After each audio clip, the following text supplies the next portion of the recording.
आणि राम आले तर त्यांना खायला काय द्यायचं म्हणून रानावनातली जी फळ आहेत तिथे आजूबाजूला फक्त बोरीचे झाडं होते, त्याच्यामुळे ती बोरीत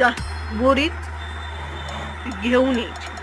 मग आता माझ्या रामाला कुठलं बोर आंबट लागू नये म्हणून स्वतः पहिली चाखायची आणि जे चांगले ते पात्रात टाकायची आणि जे आंबट आहे ते खाली टाकून द्यायची.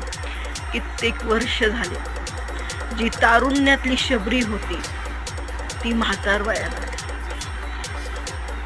दृष्टी अंधुक झाली, पण तिचा तो नित्यक्रम, तिची ती वाट पाहणं हे चालूच होतं की माझे राम मला भेटायला येणार आहेत, हे तिचं चालूच होतं. रोजची ती पाऊलवाट झाडणं, स्वच्छ करणं, पुन्हा ती पाऊलवाट फुलांनी सजवणं, पुन्हा